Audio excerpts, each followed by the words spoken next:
Welcome to this English workshop. You are going to learn phrasal verbs, idioms, and expressions to help you sound like a native. You'll learn how to speak fast and pronounce all your new vocabulary just like a native.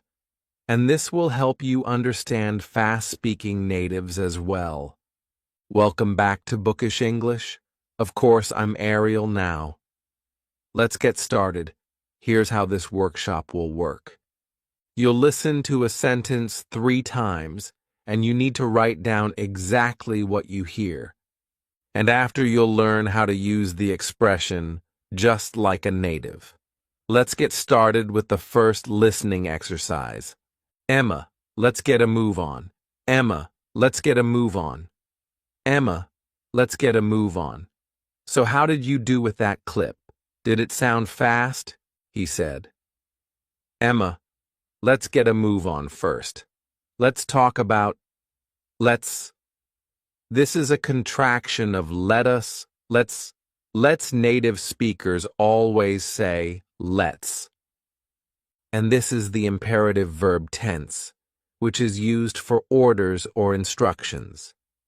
So this is given as an instruction. Let's get Now, native speakers, it sounds like we speak fast because we take individual words, we don't add pauses, and we pronounce them as one word. Get sounds like getta, move on. You have the on move. Now, on is a vowel, so we can transfer that sound and we can say these two like one word. Move on, Vaughn, move on. Move on, move on. Now, what does this mean? Let's get a move on.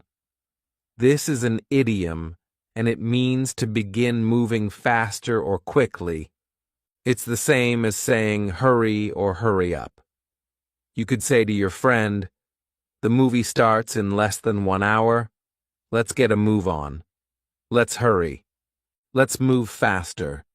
Or you can say, if we're going to finish the project on time, we need to get a move on. So now, you know how to combine your sound so you can speak faster. And you know what this expression means. So it's your turn to practice. I want you to imitate my pronunciation, and I want you to say it out loud, and I'll say it 3 times. Let's get a move on. Let's get a move on. Let's get a move on, Emma. Let's get a move on. Let's get a move on. Let's get a move on. Let's try this again. I'll play the clip 3 times. Just give me a shot when you're done. Just give me a shot when you're done. Just give me a shout when you're done. How do you do with this one? Just give me a shout when you're done. Let's talk about how to combine those sounds together. Do you know what a native speaker says? Gimme, gimme, gimme. Now we can also take that article off and add it and say gimme a, yeah. Gimme and native speakers also reduce sound, so we say them very unstressed. So instead of saying your, which is very stressed, I need to open my mouth wide. I can just say your, and the sound is unstressed. It's more my throat, your. Now let's talk about what this means. Give me a shout. What does this mean? Maybe you know what the verb to shout, which means to shout. But what about shout as a noun? Well, this simply means call me because a shout is a phone call. So give me a shout is the same as saying call me.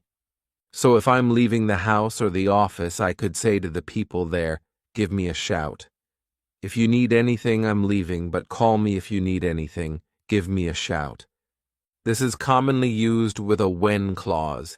Give me a shout when you land. So notice when plus present.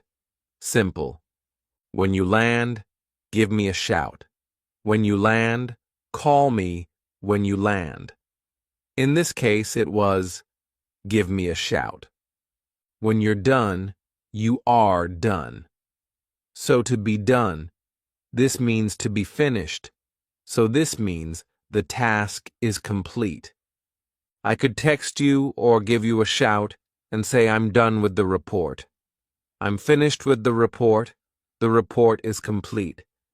I could also say I'm done working on the report. So notice you need your gerund verb. I'm done working on the report. Or I could simply say I'm done. So now it's your turn to practice. I'll say it 3 times and I want you to repeat it out loud. Just give me a shout when you're done. Just give me a shout when you're done. Just give me a shout when you're done. So, if he pops out, give me a shout. I'll give you a shout when we're done. Let's try this again.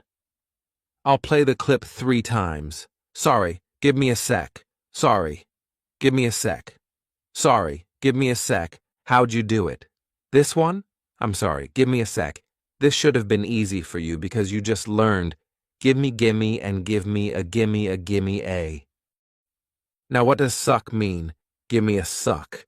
What's a suck? It is short for second. We take the word second and we shorten it to suck. Notice that K sounds suck. Give me a SEC.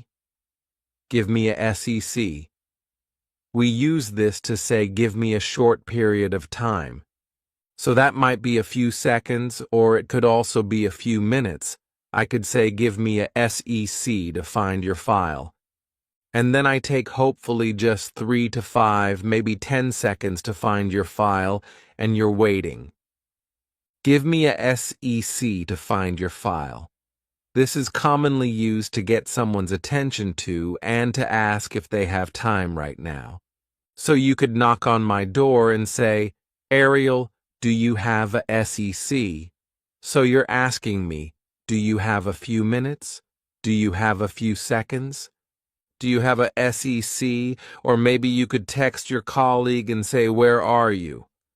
The meeting started 5 minutes ago. And then you reply back and say, I'll be there in a SEC. I'll be there in a short period of time.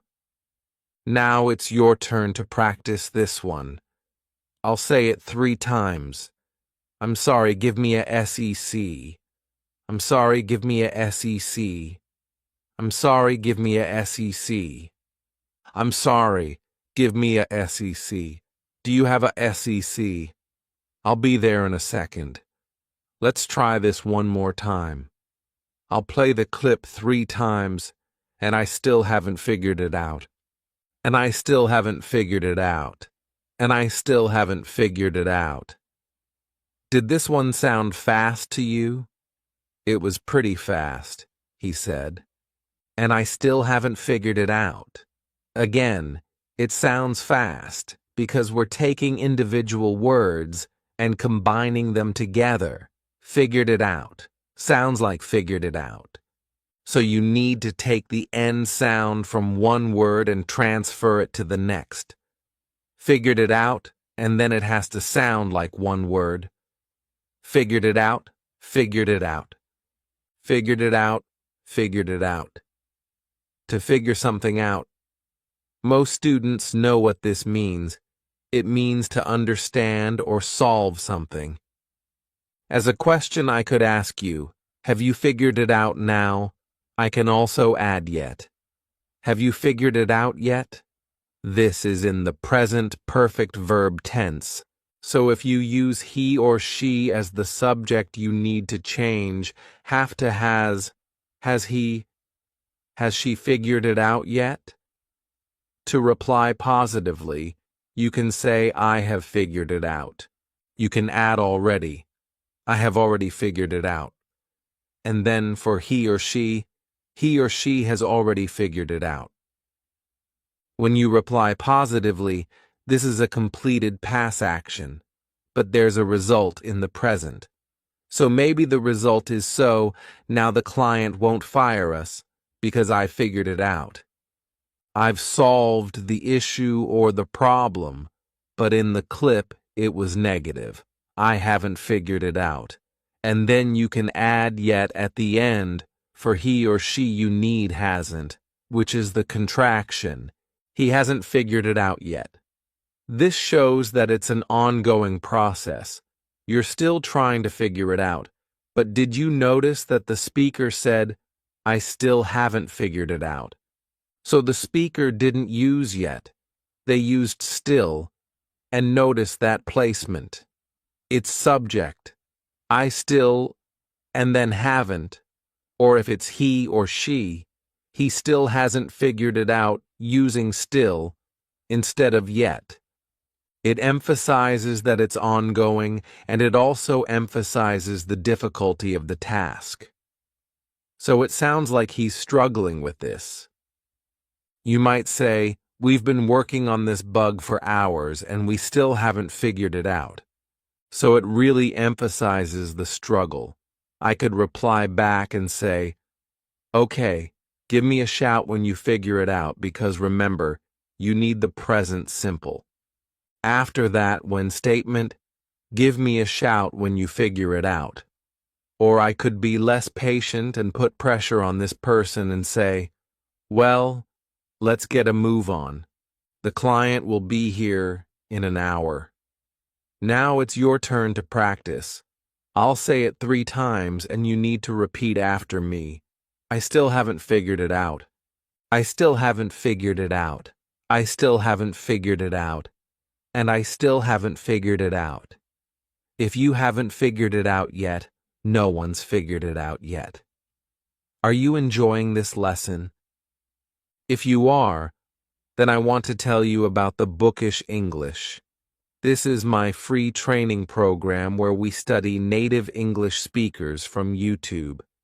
So you can improve your listening skills of fast English, expand your vocabulary with natural expressions, and learn advanced grammar easily.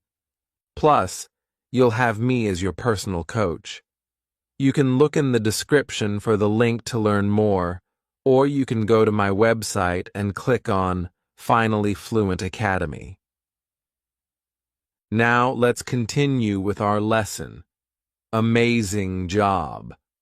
Now let's complete another listening exercise. It was a cakewalk. It was a cakewalk. It was a cakewalk. Did you get this one? I said it was a cakewalk. Let's talk about was, You can combine these together and it sounds like was. So notice I'm linking the sounds and I'm taking that was, but it's a voiced sound. So I'm going to transfer that sound to AW. So you hear SA. SA was a, it was a cakewalk. It was a cakewalk. This thing was a cakewalk, right? What does this mean to be a cakewalk? This means that something is simple or effortless. You might be familiar with the idiom to be a piece of cake. When you describe something as a piece of cake, it means simple or effortless. This is the same idiom. It's just slightly changing it to be a cakewalk. Easy cake. Hopefully you would say learning English becomes a cakewalk when you have a great teacher. If you agree, then put cakewalk, cakewalk. Put cakewalk in the comments. Remember that you have to conjugate your verb to be with the subject and the time reference. This was a cakewalk in the past. Simple. This is a cakewalk in the present. Simple. This will be a cakewalk in which verb tense the future simple, and this has been a cakewalk. Which verb tense the present perfect. And also remember the article, it's always a cakewalk. This was a cakewalk. Let's try this again, a little more advanced. I'll say it 3 times. It's a Band-Aid fix. It's a Band-Aid fix. Did you hear this one? I said it's a Band-Aid fix. Of course is our contraction of it is, it's Band-Aid is 2 words. But to pronounce them like one, I'll take that D and transfer it to the vowel. Band-Aid, Band-Aid, Band-Aid, Band-Aid, fix. A band-aid fix is a temporary solution to a problem. Understand this expression. You need to know what a band-aid is. This is a band-aid. This is the brand name for bandage, but the brand name is Band-Aid. And native speakers just refer to bandages as Band-Aids. I put Band-Aids on it, but remember this means a temporary solution to a problem. You could say filling the potholes is a Band-Aid fix. This entire road needs to be repaved, but it's just a Band-Aid fix. Now, there are many temporary solutions to help you improve your English, but not all of them are permanent. For example, relying on ChatGPT to write for you is a Band-Aid fix. Remember the article? Our noun is a fix, and then Band-Aid is an adjective, a Band-Aid fix. And although a Band-Aid fix means a temporary solution, you can't say a Band-Aid solution. You must always say a Band-Aid fix, because that's the word choice in this expression. Let's try this again, a little more difficult. I'll say it 3 times. You can't rest on your laurels. You can't rest on your laurels. You can't rest on your laurels. Did you get this one? I said you can't rest on your laurels. Native speakers often pronounce T as a flap T, which means we don't push out that puff of air because it forces us to take a pause. You can't. So I don't say you can't. I say you can't. You can't restin'. So here you hear that T because I'm linking the 2 words together and I'm transferring the T sound onto the vowel restin' ton. Restin', restin'. Your is pronounced in spoken English as an unstressed your. You can't rest on your laurels. This could be a hard word to pronounce depending on your native language because we have an R and an L lore, OLS lore, OLS. So divide the sounds and tell you're comfortable with each sound lore, OLS, and then you can pronounce it as one. Laurels. Laurels. The expression is to rest on your laurels. We use this to say that you shouldn't become too comfortable or stagnant with past achievements, past successes. You should set new goals. You should push yourself further. You shouldn't rest on your laurels. For example, the author wrote an international bestseller but then rested on her laurels. So she had a past accomplishment, past success with this international bestseller that she wrote. But because she rested on her laurels, it means that she didn't set new goals. She didn't push herself further, so she didn't write anything after that international bestseller.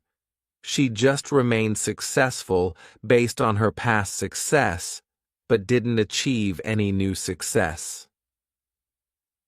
Let's think about this in a language learning context. Maybe you have a past success with a high score on an exam. It's amazing that you got a band 9 on your IELTS last year, but you can't just rest on your laurels. So this sounds like after your amazing accomplishment, your band 9, you stopped trying to improve. You stopped trying to improve even more. You just rested on your laurels.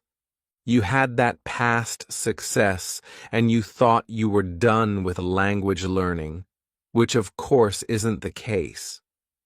So to help motivate this friend who's resting on their laurels, you can say subscribe to Jay for his English and keep improving, keep learning, keep growing.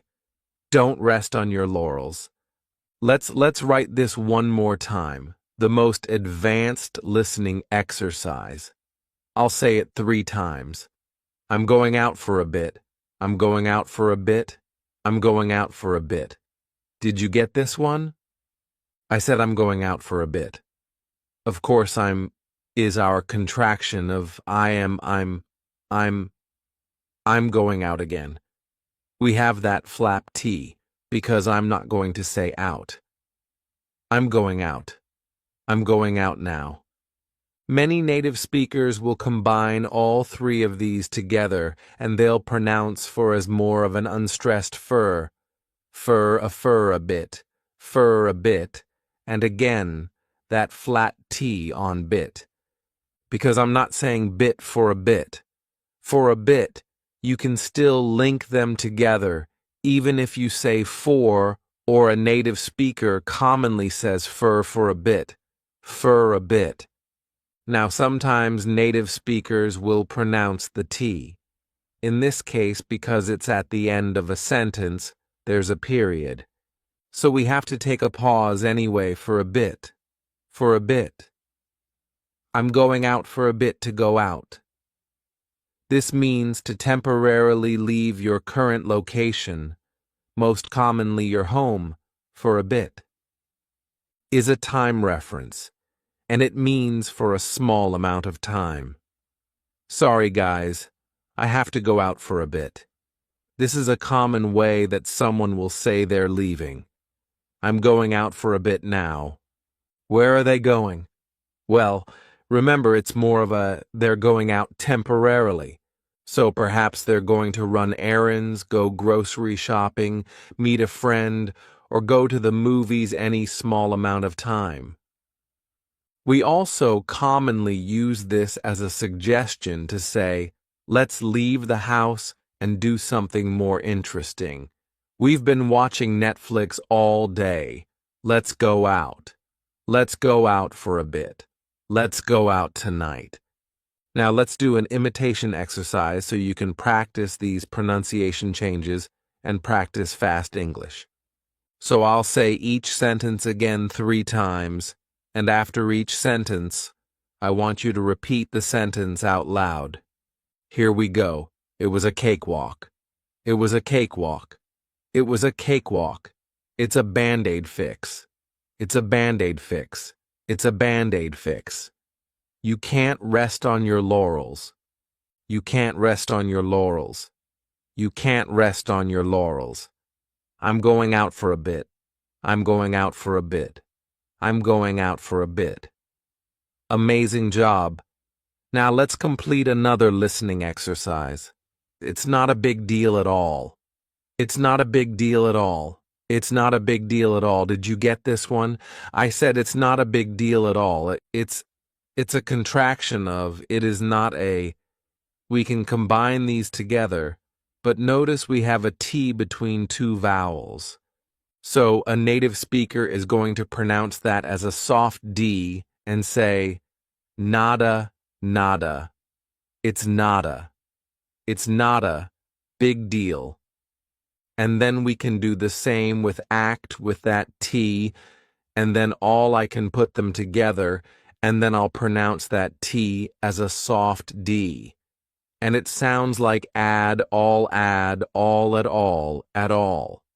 It's not a big deal at all. Let's talk about what this means to be a big deal. This describes something that's important, serious, or significant. We use this in both positive and negative situations.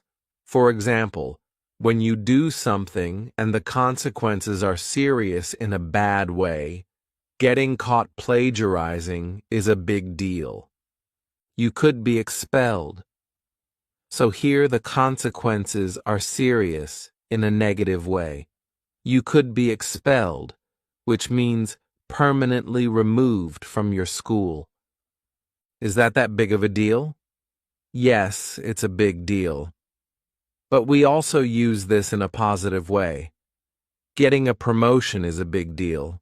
You can finally buy a house. So here the promotion is important and significant for the impact it will have on your life. It's a big deal. No big deal. It's a huge deal. Now remember, our example was in the negative. It's not a big deal at all. So we can use this in 2 ways. First, to say that something isn't serious, significant, or important. Important, for example, Missing the party isn't a big deal. Your friend will understand. So the consequence of that action, missing the party, isn't very important or significant or serious. It's really not a big deal. It's not a big deal. Now we also use this as a reply when someone offers appreciation or their thanks for something we did. Your friend could say, "Thanks for agreeing to help me move this weekend. I really appreciate it." And you can reply back and say, "It's not a big deal at all. I'm happy to help." Now, if you want to sound really American and casual, you can reduce that entire sentence to 2 words. No biggie, no biggie. So no biggie represents it's not a big deal. No biggie, no biggie. It's really common with native speakers in a casual, informal way. So I could show my appreciation to you and say, "Thank you so much for liking this video and subscribing."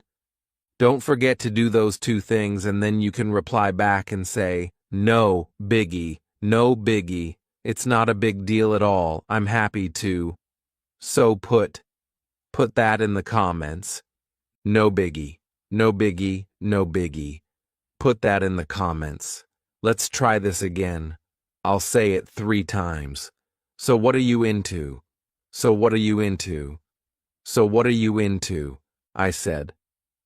So what are you into?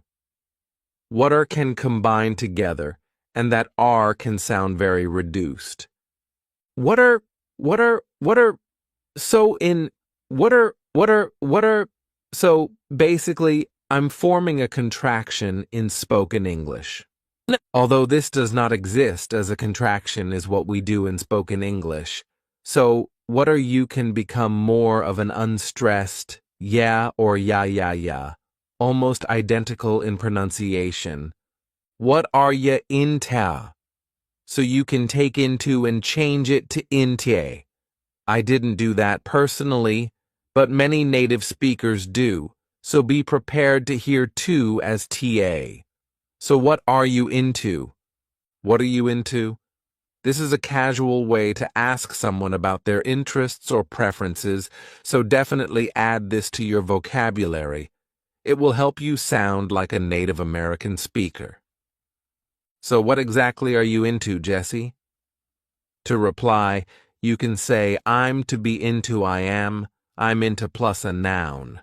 I'm into music, art, yoga, photography, hiking, biking, or whatever other activity that you're into is also very common to answer, what are you into?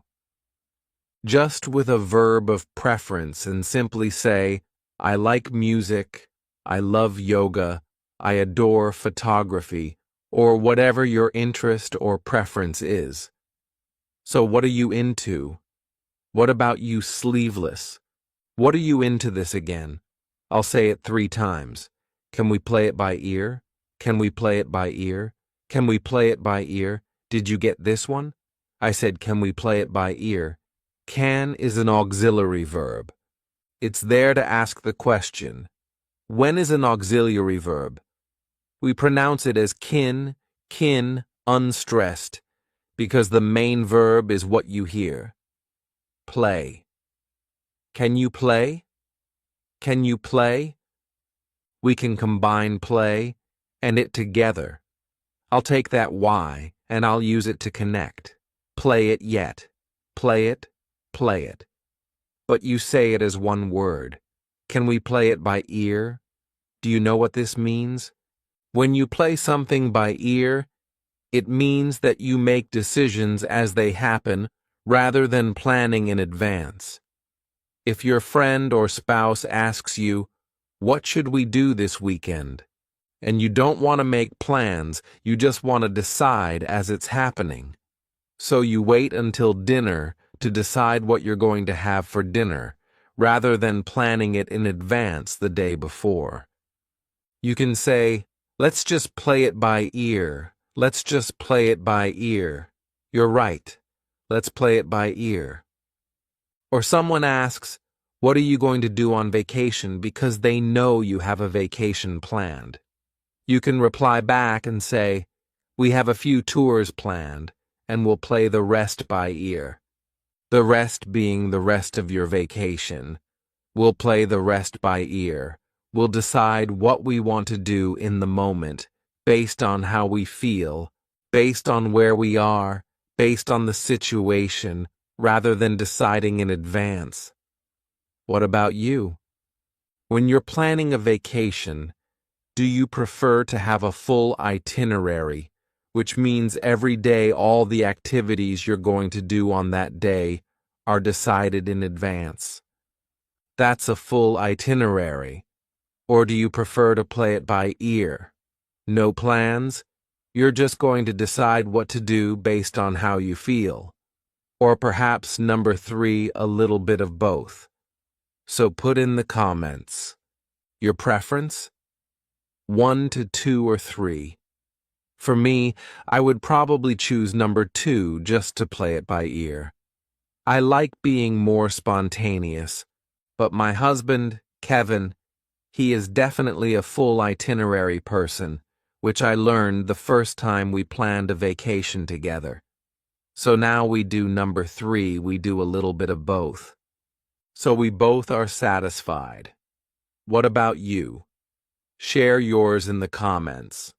I don't know. Play it by ear. Why? Let's try this one more time. I'll say it 3 times. Turns out I bought a knockoff.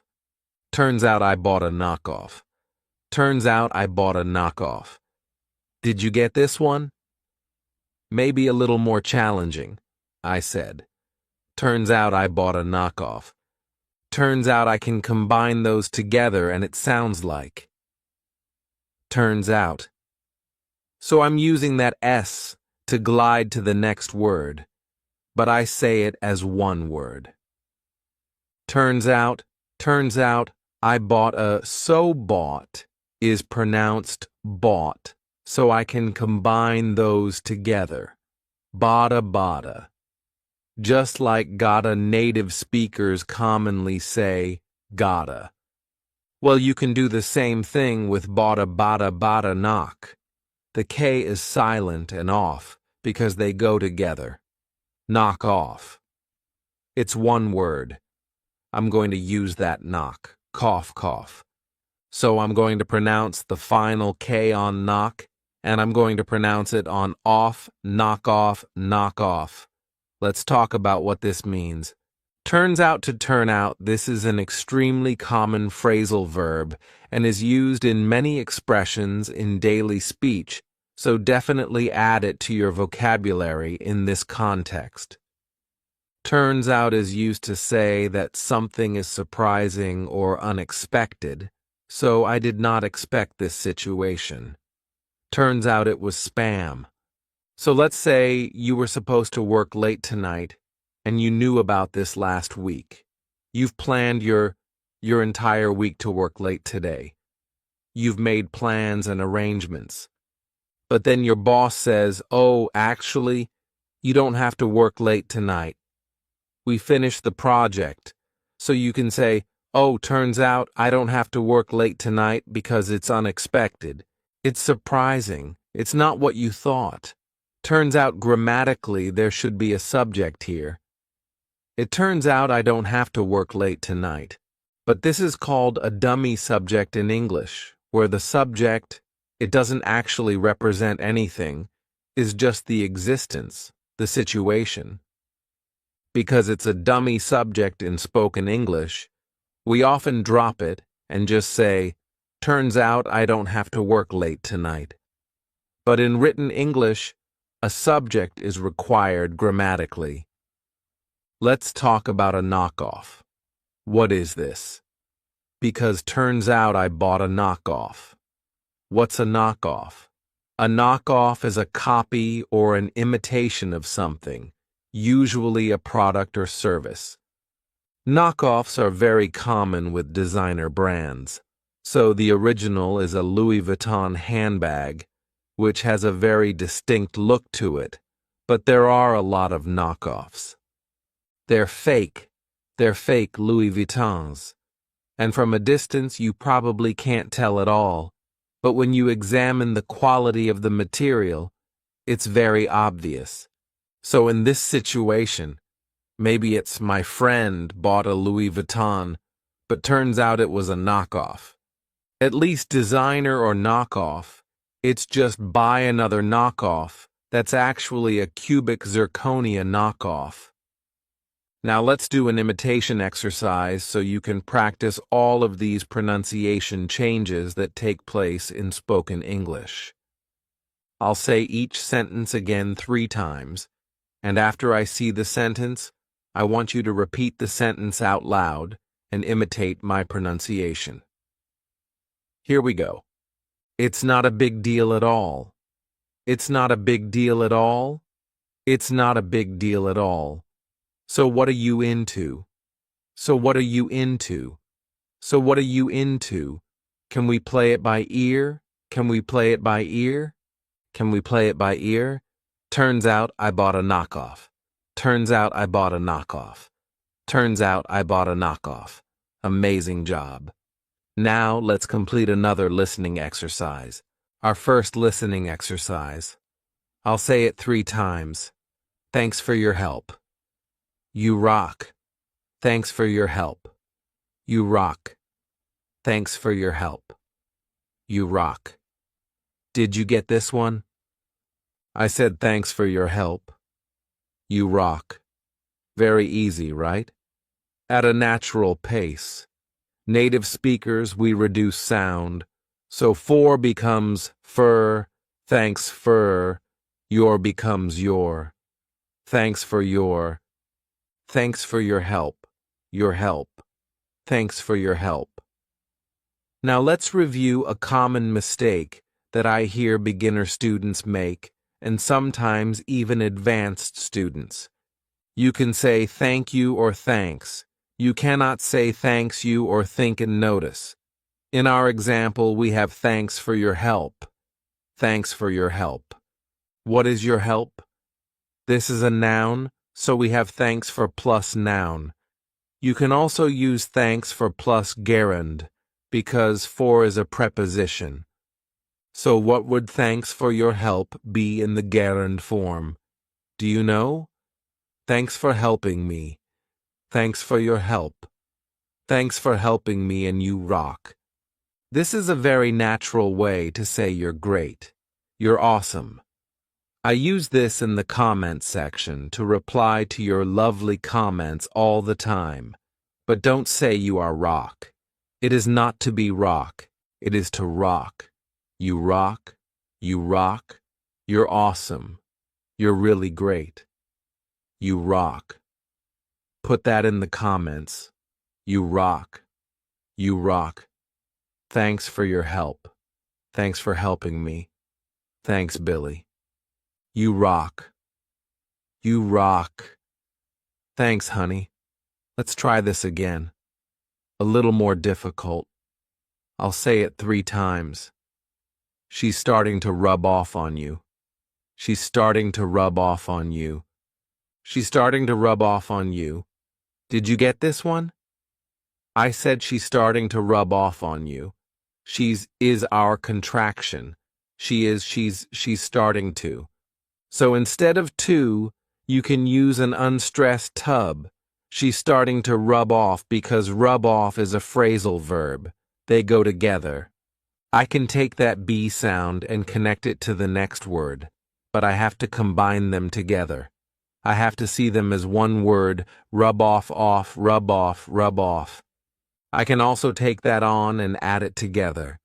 So I'm saying those 3 words as one rub off fawn. So here I'm taking the F from off and I'm adding it to on fawn, rub off fawn, rub off on you. What does this mean? To rub off on someone is when someone's behavior or personality affects someone else. Let's take Janice and let's say Janice loves helping other people. Now let's say Fernando spends a week working with Janice and now Fernando starts helping other people. You could say Janice rubbed off on Fernando. Here we have it. In the past, simple rubbed off on Janice, rubbed off on Fernando. Now, you could also take the specific personality trait or characteristic, in this case, Janice's helpfulness, which is a noun, Janice's helpfulness, because the helpfulness belongs to Janice, so it's possessive. Janice's helpfulness rubbed off on Fernando, so that specific character trait of Janice transferred to Fernando because they spent time together. Marcus is really rubbing off on you. Finally, I'm rubbing off on you. My deviousness has finally rubbed off on you. Let's try this again. I'll say it 3 times. He rubs me the wrong way. He rubs me the wrong way. He rubs me the wrong way. Did you get this one? I said he rubs me the wrong way. Notice this expression uses the verb to rub, and our last expression used the verb to rub. But they have completely different meanings, and that's why this is a more advanced listening exercise. Because maybe you understood the words, but you don't know what this means, to rub someone the wrong way. This is to annoy someone, but without intending to remember Janice from our last example, and she was very helpful. But maybe for some reason, she just rubs you the wrong way. She annoys you, but there's nothing that she does to annoy you. Just maybe your personalities clash. They don't go together. So if you're planning a social gathering, you might say, "Is it okay if we don't invite Janice? She rubs me the wrong way." An entire person like poor Janice can rub you the wrong way, but it also could be something specific that someone said or did, and overall you like Janice. But just that one thing she said or did rubbed you the wrong way. For example, your comment just rubbed me the wrong way. So maybe she said something in a meeting that really annoyed you, but you know she did not intend to annoy you. Hear your comment. This is a noun. Your comment rubbed the past symbol of the verb to rub. And notice that soft D rubbed me the wrong way. Is it me? But do I rub you the wrong way? Not J guy rubs me the wrong way. He rubs everyone the wrong way. But pop our final listening exercise and the most advanced. I'll say it 3 times. I had a hunch he'd quit. I had a hunch he'd quit. I had a hunch he'd quit. Did you get this one? I said. I had a hunch he'd quit. Notice for pronunciation. I had a, so I combine hadda together as one word. I had a hunch he'd quit. Now, did you hear that? The he'd quit? Well, that D represents what word he would quit. He'd quit. He'd quit very difficult for students to hear. Native speakers understand it based on context and based on grammatical structure. It would sound awkward without it. So we know it's there even though we can't really hear it either. When you have a hunch is the noun, and then the verb that goes with it is have. So to have a hunch, this is when you think or predict that something is going to happen, but it isn't based on facts. It's based on your intuition, your feeling. So you could say, I have a hunch she'll accept our invitation. Now if someone replies back and says why, all you would say is because I have a hunch. I have a feeling. I have a gut feeling, and notice the grammar here. I have a hunch, this is the present simple, and then she'll accept. She will accept. That's the future simple. I have a hunch she'll accept our invitation because you're making a prediction about the future. But you could use this in the past, like our listening exercise. I had a hunch last week in the past. So that's the past simple. Last week I had a hunch that he would quit. So would is the past simple of the verb will. I had a hunch that he'd quit, and using that is optional. You don't need it. You could please say I had a hunch he'd quit. I had a hunch. Just a hunch. I had a hunch, but I wasn't certain. Now let's do an imitation exercise, so you can practice speaking fast, just like a native. I'll say each sentence again 3 times, and this time I want you to repeat each sentence out loud. Here we go. Thanks for your help. You rock. Thanks for your help. You rock. Thanks for your help. You rock. She's starting to rub off on you. She's starting to rub off on you. She's starting to rub off on you. He rubs me the wrong way. He rubs me the wrong way. He rubs me the wrong way. I had a hunch he'd quit. I had a hunch he'd quit. I had a hunch he'd quit. Amazing job. Now let's complete another listening exercise. Are you all set? Are you all set? Are you all set? I said, are you all set? Notice that the you becomes more of an unstressed. Yeah or yeah. So it's a very subtle difference. Oh. Ah. Yeah. Yeah. Native speakers will use both. Are ya? Are ya? Are you all set? And notice I don't push out that T, so set, all set. Now what does this mean to be all set? This simply means to be ready. So you can use this all the time in your daily speech. So I could ask you, are you ready for your presentation tomorrow? And you can reply back with those 2 words, all set. All set, the full form would be, I am all set. And then you can just reduce that to all set, which means I'm ready. I'm ready for my presentation tomorrow. We commonly use this to confirm that someone is ready to leave. Leave a house, leave a restaurant, leave any location. Are you ready to go? And you can reply back with those 2 words, all set, which means I'm ready to go.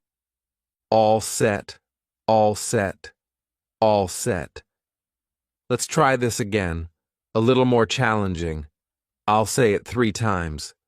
My week's off to a rocky start. My week's off to a rocky start. My week's off to a rocky start. Did you get this one? I said, my week's off to a rocky start. Notice that contraction weeks, that is week, is my week's off. And instead of saying to I can combine those together with a to Washington. So I use that to glide to my week's off to a rocky start. The reason why this is more difficult is because you may not know the expression. The expression is to be off to a and then adjective start. And in this example, my adjective is rocky.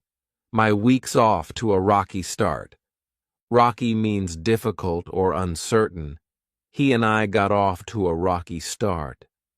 All right, sure, tonight got off to a weird rocky start. We often use this adjective rocky to describe relationships.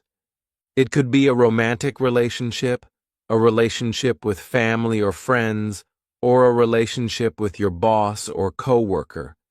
Your friend might come to you upset and say, our relationship is a little rocky right now, and she wants your advice.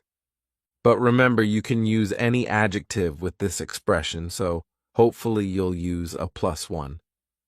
My week's off to an amazing start, and notice, because my adjective starts with a vowel, my article becomes and an amazing start off to a great start.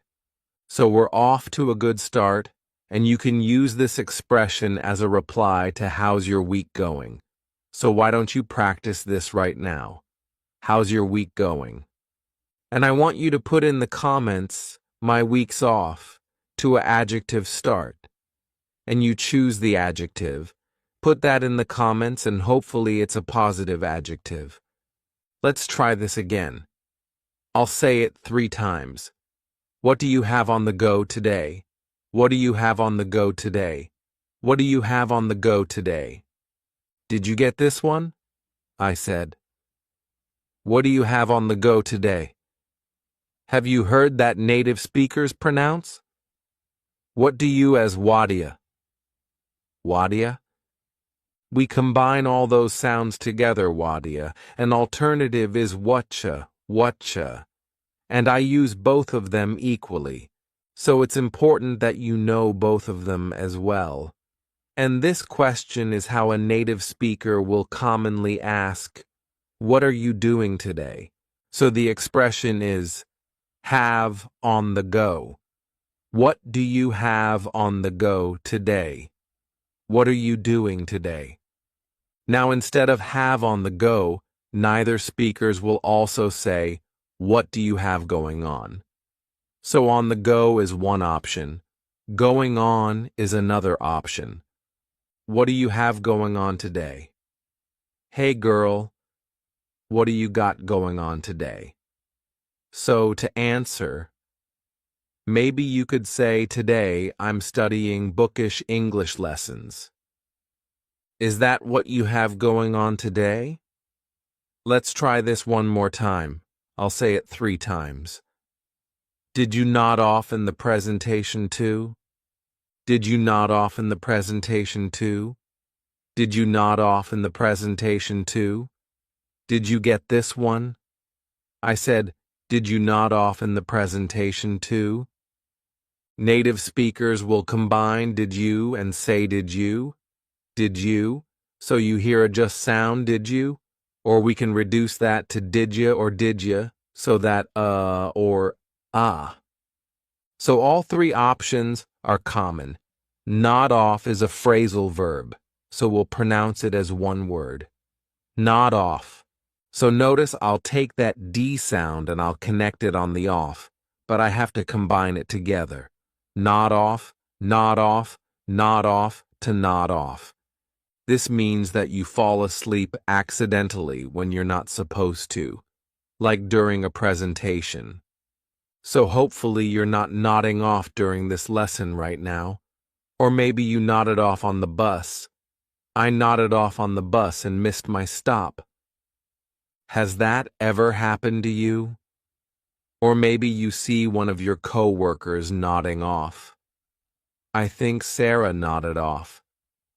Someone should wake her up before her boss sees her. You just nod off. I nodded off, so I nodded off a little.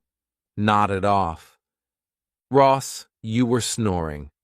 Now let's do an imitation exercise so you can practice your pronunciation. I'm going to say each sentence again, and I want you to repeat the sentence aloud and imitate my pronunciation. Are you all set? Are you all set? Are you all set? My week's off to a rocky start. My week's off to a rocky start. My week's off to a rocky start. What do you have on the go today? What do you have on the go today? What do you have on the go today? Did you not off in the presentation too? Did you not off in the presentation too? Did you not off in the presentation too? Amazing job. Now let's complete another listening exercise. Let's get started. I'll say it 3 times. I got a lot on my plate. I got a lot on my plate. I got a lot on my plate. Did you get this one? I said I got a lot on my plate. Now gotta native speakers pronounce this as gotta, I got a lot on my plate. The expression is to have a lot on one's plate. Have you heard this? It's very common. When you have a lot on your plate, it means you're very busy. You have many different tasks to complete. Now notice in my spoken expression, I used got. I got a lot on my plate. I got a lot on my plate because native speakers commonly replace have with got in spoken English in a casual, informal way. But in written English, or more formal professional English, it's best to use have. So let's see some examples. I could say give the project to Isabel. Amar already has a lot on his plate. Now, of course, our verb is have, so you need to conjugate it with the subject and time reference. In this case, Amar, third person singular Amar, has in the present simple. And notice Amar has a lot on his plate because the expression requires a possessive his plate. We also use this expression to talk about a time we were busy in the past, so you have to conjugate that verb. We had a lot on our plate because the subject is we. So now I need our plate. And then you can use a past simple time reference. Last week with the conference, I got a lot of my plate. Right now, we just got a lot of my plate. I got a lot on my plate. Let's try this again. I'll say it 3 times. I'm thinking of taking up sewing. I'm thinking of taking up sewing. I'm thinking of taking up sewing. How'd you do? I said. I'm thinking of taking up sewing. Take up is our phrasal verb, and notice I pronounced it as one taking up because the preposition belongs to the verb. Native speakers may drop that taking that G sound, and it sounds more like taken, but then you have to connect the preposition taken up. I'm thinking of taking up sewing. You may hear that. And did you get sewing? Because of course the pronunciation is the same as sew. There's no sewing, though adding an ing. So sewing is the activity, but the pronunciation is the same as the word. So let's talk about this phrasal verb. When you take up an activity or a hobby, it simply means start. And this is one of the reasons that students, you don't understand native speakers because our vocabularies are filled with phrasal verbs, idioms, and expressions like this one. So remember our last expression? I have a lot on my plate. Let's combine these together. I'd love to take up sewing, but I already have so much on my plate at work. Of course, take is a verb, so you need to conjugate it. I could say Max took up guitar last year and he's already amazing. What about you? Are you thinking of taking up notice? You need that gerund. Thinking of taking up? Are you thinking of taking up a new activity or hobby? Share that in the comments below. We'll take up yoga or jogging or, we'll be organized. Taking up, just making. Yeah, I am. Well, Mrs. B and I did take up synchronized swimming. Let's try a more advanced test. I'll say it 3 times. Have you nailed down the dates yet? Have you nailed down the dates yet? Have you nailed down the dates yet? I said, have you nailed down the dates yet? And the reason why this is more advanced is because I'm using an expression you may not be familiar with for pronunciation. I said have you, but a lot of native speakers reduce you to just a ya. You have, you nailed. So you might hear that now nailed.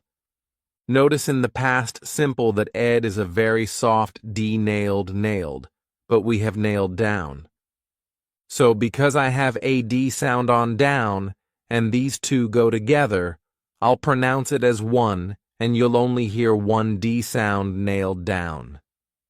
Nailed down. So it's pronounced exactly the same as nail down, but if you say it together, that D is used for both. Same with dates yet. Notice how that blends into the for yet dates yet, and it sounds like one word, dates yet dates. Yet the phrasal verb here is to nail something down, and that's when you firmly establish or confirm something.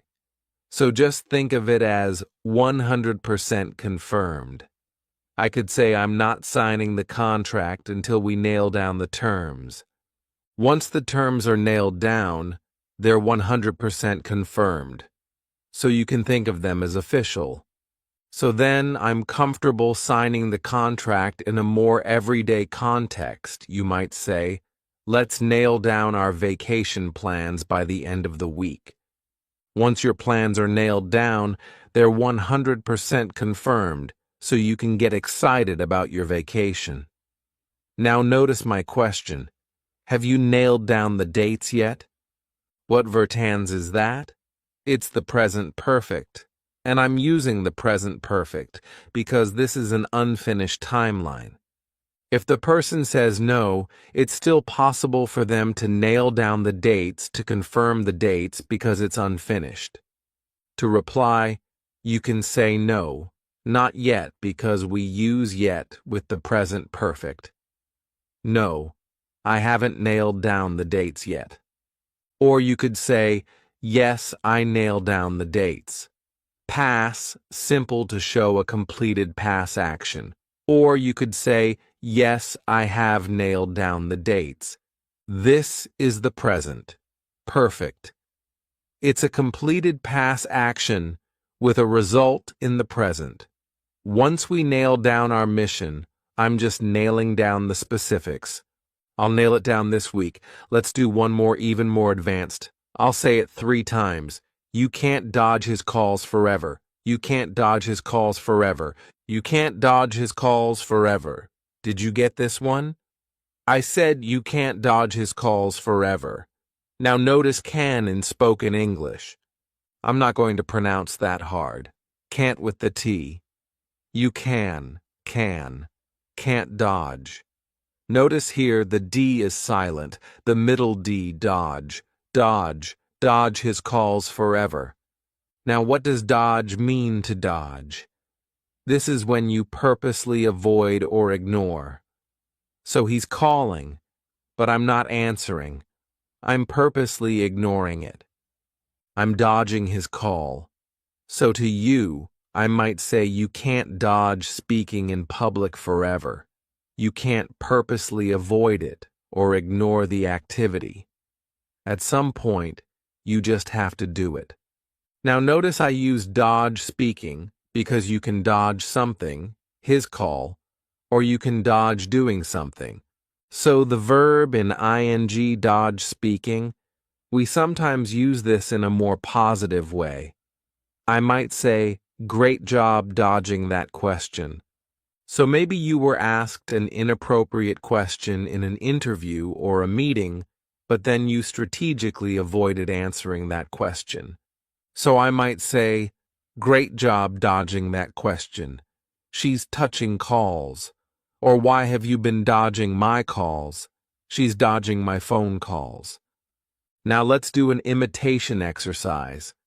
I'm going to say each sentence again 3 times, but I'm going to leave enough time for you to repeat the sentence out loud and imitate my pronunciation. Let's do that now. I got a lawn on my plate. I got a lawn on my plate. I got a lawn on my plate. I'm thinking of taking up sewing. I'm thinking of taking up sewing. I'm thinking of taking up sewing. Have you nailed down the dates yet? Have you nailed down the dates yet? Have you nailed down the dates yet? You can't dodge his calls forever. You can't dodge his calls forever. You can't dodge his calls forever. Amazing, John. Now let's complete another listening exercise. Looks like we're back to square one. Looks like we're back to square one. Looks like we're back to square one. I said, looks like we're back to square one. Did you get that one? Let's talk about the pronunciation changes. Notice the contraction were. This is we are as a contraction were. Now notice how unstressed my pronunciation is? It sounds like we're not were. This is how native speakers say it at a natural pace. We're back, we're back. We're back. We're back too. This sounds like TA in real English. TA. We're back to. We're back to square one. We're back to square one. Now, what does this mean to be back to square one? Well, square one on a board game is the beginning of a board game. So when you're back to square one, it means you're back to the beginning, and you're back to the beginning. The start, because you tried something and it didn't work, so you had a failed attempt and you have to try again. Looks like we're back to square one. It looks like we have to start again from the beginning because our first attempt failed. Our next listening exercise, I'll say it 3 times. I don't know if we can trust her. She's pretty wishy-washy. I don't know if we can trust her. She's pretty wishy-washy. I don't know if we can trust her. She's pretty wishy-washy, I said. I don't know if we can trust her. She's pretty wishy-washy. First, let's talk about don't know at a natural pace. This sounds like don't know. I don't know. I don't know.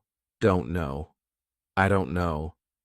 I don't know if we can notice here we can trust when can is the auxiliary verb. So it's not the main verb. We reduce this to can, and it's very unstressed sound. I don't know if we can trust. If we can trust and notice, you hear trust more because it's the main verb and can, which sounds like can is very short. Can trust. I don't know if we can trust her. Now here we can get rid of that H sound, and it just sounds like her trust her. But then you combine it to the word before trust her, trust her, trust her. I don't know if we can trust her. This is a contraction for she's pretty wishy-washy. What does wishy-washy mean to be wishy-washy? This is when you have no clear or consistent ideas or decisions. We generally use this as an adjective to describe someone who changes their mind, changes the decision that they make frequently. So that's why you don't know if you can trust her because she says she's going to come to your party or help you move. But because she's wishy-washy, tomorrow she might change her mind and say, "Oh, actually, I'm not coming to the party, or I'm not going to help you move." But then maybe the next day she changes her mind again, and she does come to your party. She's wishy-washy. I don't know if I can trust her. She's pretty wishy-washy. Our next listening exercise, I'll say it 3 times. You gotta give him props. He's a real trooper. You gotta give him props. He's a real trooper. You gotta give him props. He's a real trooper. I said you gotta give him props. He's a real trooper. You got to sounds like you gotta give him. Same thing we saw with her.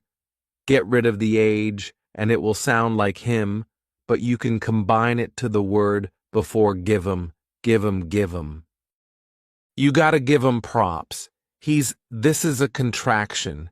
He's a real trooper. Now, what does this mean to give someone props? This is when you give someone respect, credit, or recognition. So let's say a coworker of yours gets a really big client. Well, if you want to give your coworker credit or recognition, you could say, "Oh, we got to give them props." And then you can celebrate his big achievement. Let's talk about he's a real trooper. When you describe someone as a trooper to be a trooper, this is someone who perseveres through hardship or difficulty. So they persevere, they keep going.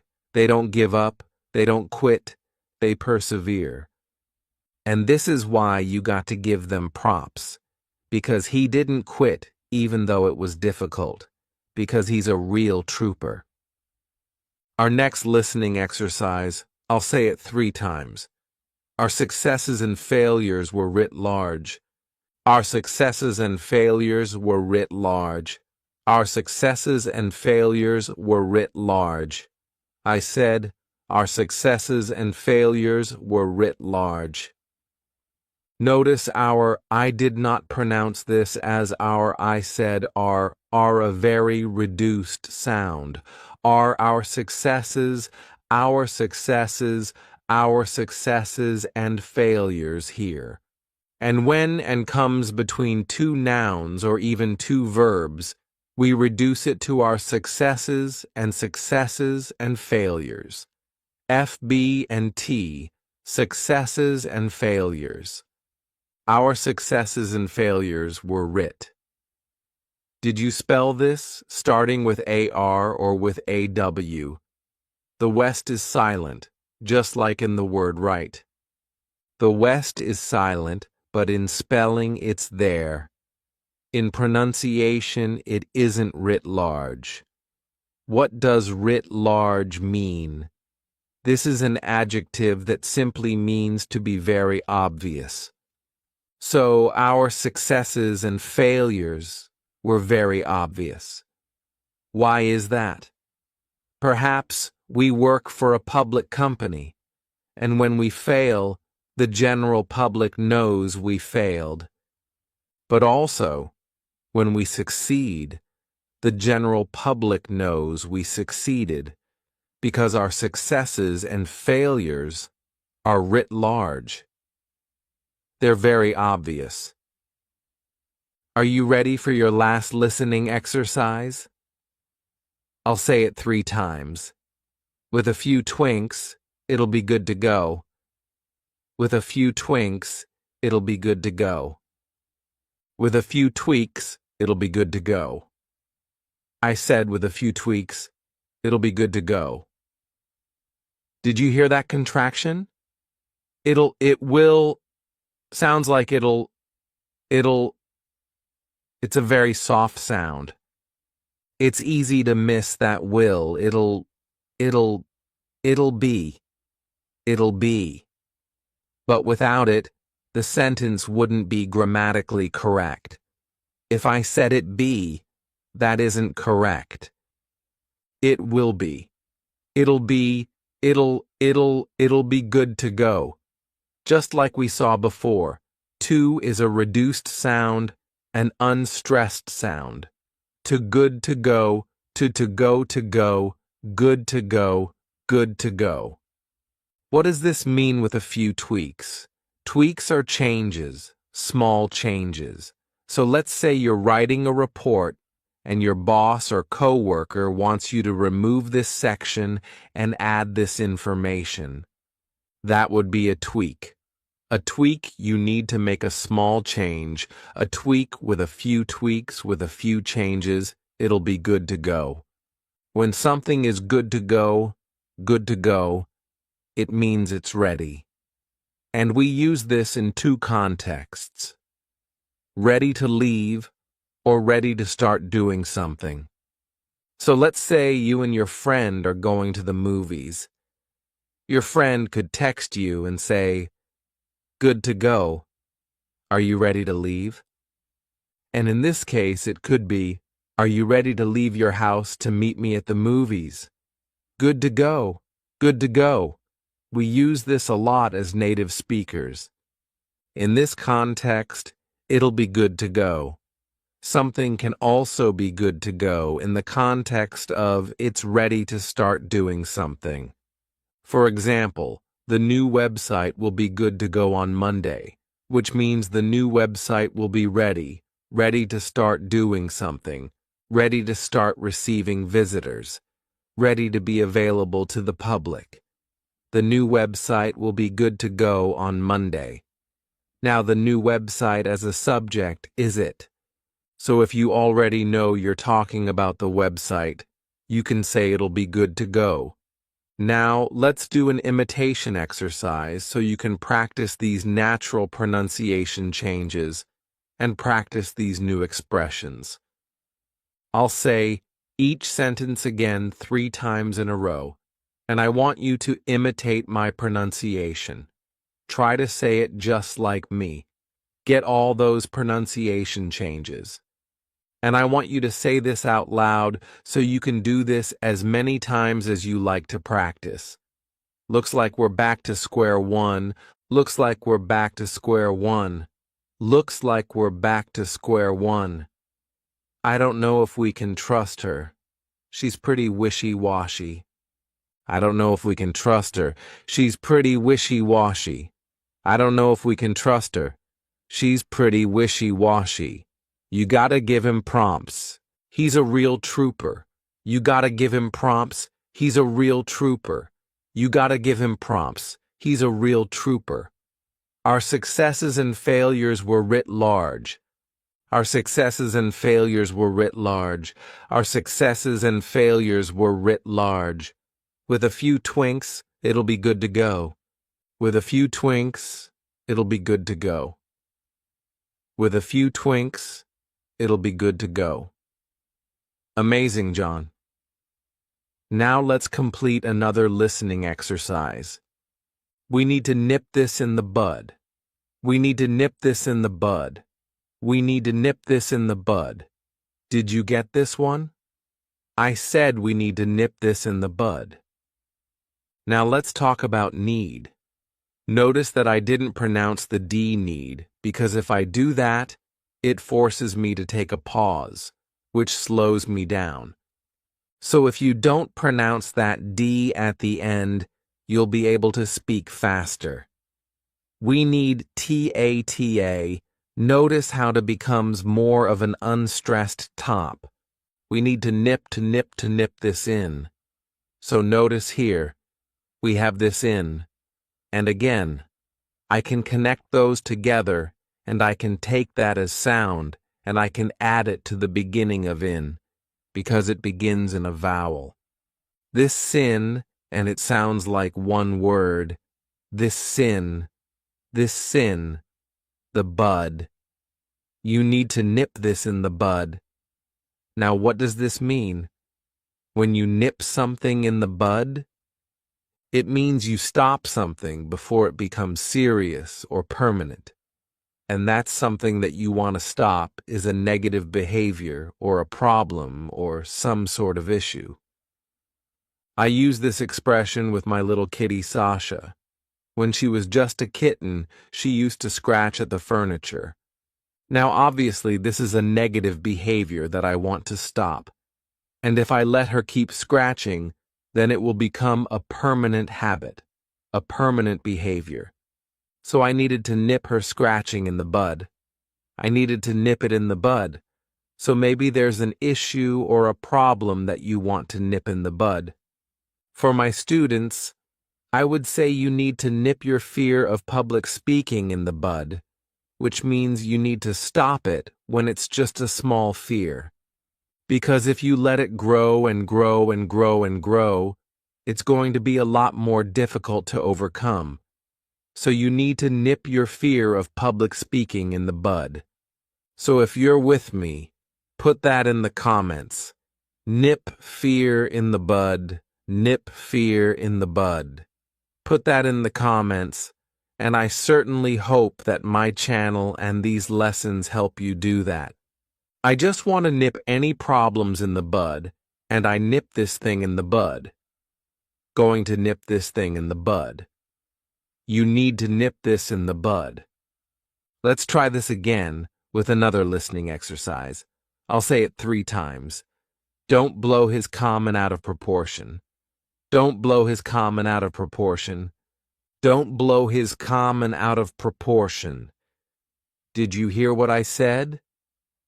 I said don't blow his comment out of proportion. Don't is a contraction of do not don't. It will help you speak faster. And again, drop that T so you don't take a pause. Don't blow. Blow is blow. is. So notice on his, I drop that H, and I combine those two together.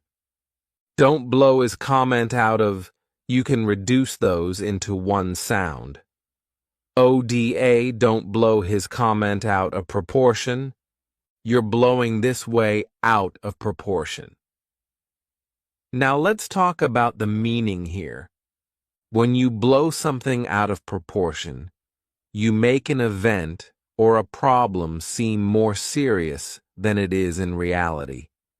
So let's say you have a job interview and it's going to be in English. But remember, you nipped fear in the bud, so you're not afraid to speak in public, right? But imagine that you didn't nip fear in the bud and you're stressing and you're anxious and you're nervous, but the event is going to a job interview in English, and you make it seem like this big, terrible, scary event. So you could say, don't blow it out of proportion. Or if you're telling a friend how nervous you are about this job interview, your friend could say to you, you're blowing this way out of proportion. Now notice here I added way out of proportion.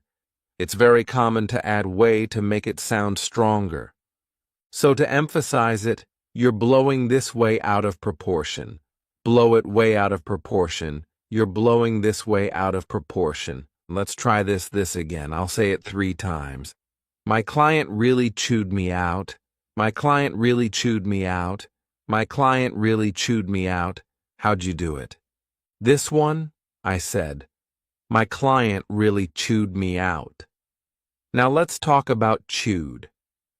Notice this is an adverb, a past simple verb, but the pronunciation is a soft D, chewed the now again. We can drop that sound when we're connecting it to other words, so you don't really hear it. My client really chewed me out. And notice how I take me out and I combine them together. Now I use a soft ya sound to combine 2 vowels me out, ya out. So I add a yay in front of out, ya out, but I combine it with me so it sounds like one word, meow, meow. So you don't hear it when you're speaking at a fast pace. But if you slowed it down, you would hear the very slight ya in front of out. My client really chewed me out. Your boss just chewed me out. The expression is to chew someone out. And this is when you tell someone angrily that they've done something wrong. So this is not a positive thing. Now notice the difference between these sentences. I chewed my assistant out. The client chewed me out. So notice the difference in the first one. I chewed my assistant out. I'm giving the angry comments. The second one, my client chewed me out. I'm receiving the angry comments now. Sometimes my students, maybe even you, sometimes my students chew me out in the comments section. They tell me angrily that I've done something wrong in the video, so please don't chew me out. But that in the comments, I won't chew you out. I won't chew you out, please. Don't chew me out. It's not very pleasant to read negative comments, so don't do it. Chew me out about something more like chewed out. I've been chewed out before. Wanted me to chew you out. Let's try this one more time. I'll say it 3 times. We're not laying anyone off. We're not laying anyone off. We're not laying anyone off. Did you get this one? I said we're not laying anyone off. Now notice where this is a contraction we are, and notice how unstressed it is where we're not. We're not. Now as a contraction, you could also say, we aren't. So both of those contractions are common. I just chose to use where we're not. We're not laying anyone off. Now notice how I can combine anyone off. Off starts with a vowel, and anyone it ends on an N sound.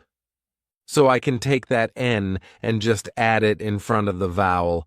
Anyone noff anyone off, and it sounds more like one sound, to lay someone off. This is when a company stops employing someone because the company doesn't have the money or the work to employ that person. So your manager or your boss could say to you, "Sorry, our sales are down, so we have to lay you off," which means that they don't have the money to keep paying you, so they can't employ you anymore. Talking about land people off, I had to lay them off. I had to lay off 27 robots. To lay someone off is the active form. It's the subject doing the action. But it's also very common to use the sentence structure to off or to be laid off. And this is when you are receiving the action. So this is when you lose your job because your company doesn't have the money or the work. And remember, we use get for the transition from not laid off, so employed to laid off. So the transition from employed to unemployed, that's to off.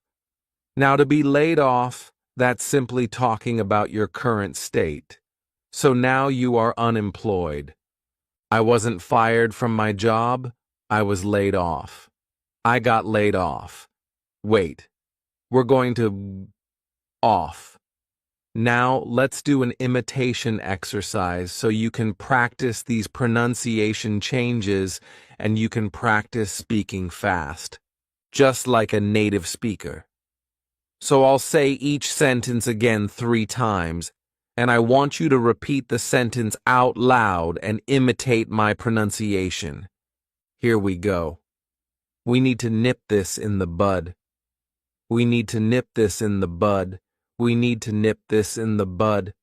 Don't blow his comment out of proportion. Don't blow his comment out of proportion. Don't blow his comment out of proportion. My client really chewed me out. My client really chewed me out. My client really chewed me out. We're not laying anyone off. We're not laying anyone off. We're not laying anyone off. Amazing job. Now let's complete another listening exercise. They've been bickering all day. They've been bickering all day. They've been bickering all day. Did you get this one? I said they've been bickering all day. Let's talk about the pronunciation changes. Notice I have they've. This is a contraction. They've. Native speakers use contractions in spoken English almost 100% of the time. So you need to be very, very comfortable hearing the contraction because it affects the grammar of the sentence you need to have. They have been bickering because that shows the grammar, and the grammar is the present perfect continuous. So if you didn't have that, it would be grammatically incorrect. They've been bickering all day. Now notice I said been, a very unstressed been. This is how we pronounce the past participle of the verb be been in American English. I don't speak British English, but I believe in British English they pronounce it more stressed being. But in American English we don't do that. We just say been. They've been bickering all day. Now, to understand fast English outside of the classroom, you need to hear the individual words, but you also have to understand the meaning of the words. So let's talk about the verb to bicker. This is when you argue about things that are not important. The concept of bickering is extremely common and everyone does it. And we usually do it with people we spend the most time with. Our family, our spouses, husbands and wives, boyfriends, girlfriends, our close friends, our co-workers that we spend a lot of time with. Anytime you spend a lot of time with someone, It's common that you'll bicker. But it's different from fighting because when you're fighting with someone, usually there's a strong emotion involved. But when you bicker, you don't really have that emotion. It's less serious because the things you're arguing about, fighting about, are not actually important. Like I said, this can be very common in the workplace when you spend a lot of time with your coworkers. So maybe you're in a meeting and you've been discussing an issue for hours with your coworkers, but people start bickering. They start arguing about things that aren't important. You could say we didn't get anything done today because we bickered all meeting. We are getting bicker. Yeah, we bicker either. Yeah, well, we were bickering because they were bickering. Your kids are bickering. Let's try this again with another listening exercise. I'll say it 3 times. That street's pretty sketchy. That street's pretty sketchy. That street's pretty sketchy. How'd you do with this one? I said that street's pretty sketchy. Did you hear that street's the S? Well, that is the verb to be in a contraction form. The street is the streets. The street's pretty sketchy. Again, it's extremely important that you hear these contractions for grammar because we need the verb to be grammatically. The sentence would sound very awkward if you didn't have it because it would be grammatically incorrect. That street's pretty sketchy, sketchy, sketchy, sketchy, sketchy. Let's talk about to be sketchy. That street is our verb to be sketchy. This is used to say that something is not completely safe. So by saying that street's pretty sketchy, I am saying that street doesn't look completely safe. I don't think that street is safe. So I'm saying we shouldn't go down that street. We should avoid that street. Now, why would I say this street is sketchy? This is an adjective that native speakers use a lot. If I say your street's sketchy, it's most likely because it's dark or LAX lighting. There aren't a lot of people around, there's broken glass or broken windows, or there are a lot of abandoned buildings on that street. It could be all of those reasons, or it could be just one of those reasons for me to say that street doesn't look safe. That street's pretty sketchy. I could say, let's take another saint. This one looks sketchy, so I can also use the verb look sketchy, but I have to conjugate it. This street looks sketchy. Or let's say your friend or your husband or your wife came to you and said, hey, I heard this amazing business proposal today. All we need to do is invest $1,000 and we're guaranteed $100,000. And you could say that sounds sketchy. So notice here the verb is to sound sketchy, and you're saying the idea, the plan, the business proposal doesn't sound completely safe. We also use this to describe people. He's a sketchy guy, or he's sketchy. She's sketchy.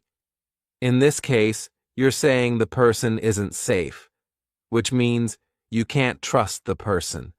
So with people, it's a way of saying, I don't think I can trust him. She's sketchy. He's sketchy. Seems a little sketchy. You're kind of sketchy. Laundry to some sketchy laundromat. Let's try another listening exercise. I'll say it 3 times. You must have seen it. You must have seen it. You must have seen it. What's the ETA? What's the ETA? What's the ETA? Amazing job. Now let's complete another listening exercise. Maybe I'm just in a rut. Maybe I'm just in a rut. Maybe I'm just in a rut. Did you get this one? I said. Maybe I'm just in a rut. Of course is a contraction. I'm, and notice how an awe sounds like one word I'm in a rut. In a rut. The expression here is to be in a rut. Now you can also say to be stuck in a rut. Stuck is optional. When you're in a rut, it means you've been doing an activity like your job or a hobby or a task. You've been doing it too long and you feel like you need to change. Why are you in a rut? Same thing every day, knowing exactly what to expect. That's a rut. So let's say every day you work all day, you eat dinner, but then at night, every night you watch Netflix. That could be your rut. We watch Netflix every night. We're stuck in a rut. We're in a rut. Arena rut. So to help you get out of that rut, you just need to do something different. So you might say, let's go to the park tonight. So instead of watching Netflix, you go to the park. You enjoy the beautiful day. To help you get out of your rut, you're a rider. Ruts are normal. Let's try this again. I'll say it 3 times. My boss is stuck in his ways. My boss is stuck in his ways. My boss is stuck in his ways. How'd you do with this one?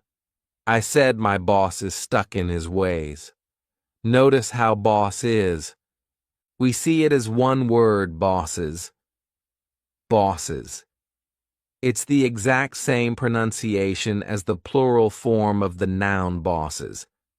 I have 2 bosses, but here with the verb to be. My boss is stuck in his ways. It's the exact same pronunciation, the expression to be stuck in one's ways. Notice ways is plural and it's one possessive. My boss is stuck in his ways. This is when someone is unwilling to change how they do things or how they think about things, kind of stuck in his ways. For example, my boss won't let me work remotely. He's stuck in his ways because he's too stuck in his ways. Gloria, this is good for him.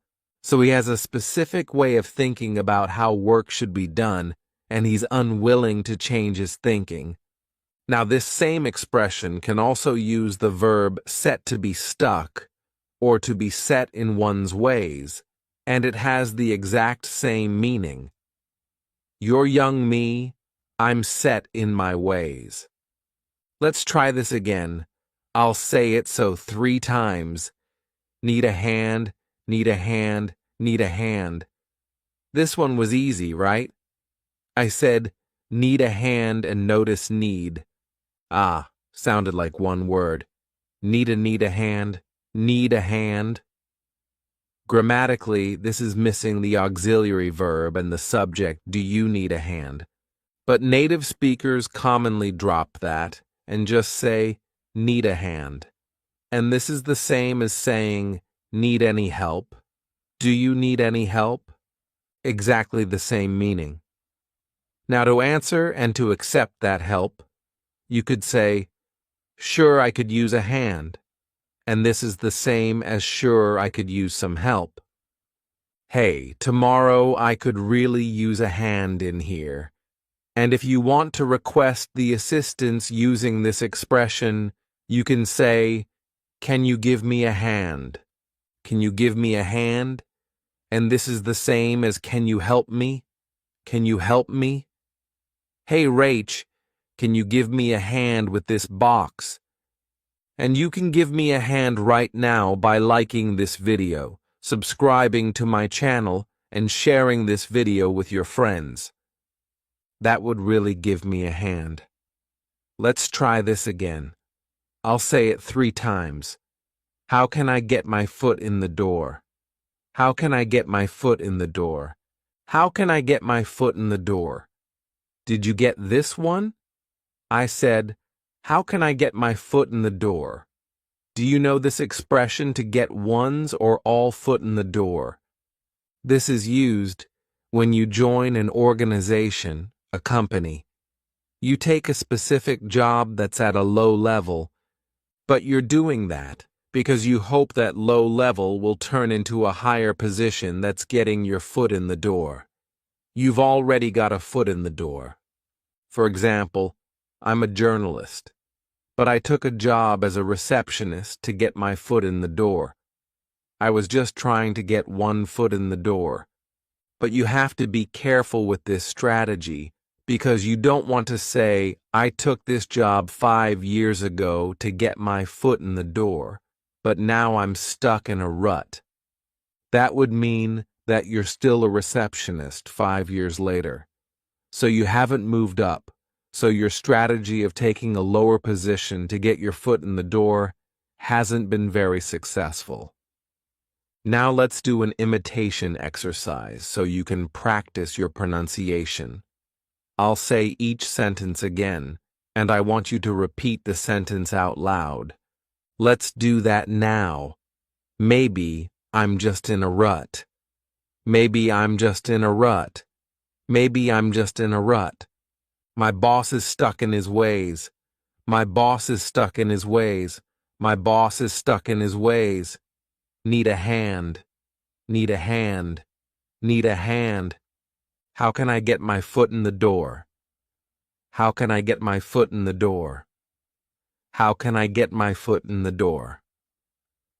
Hope you have enjoyed the lesson. Thanks for watching.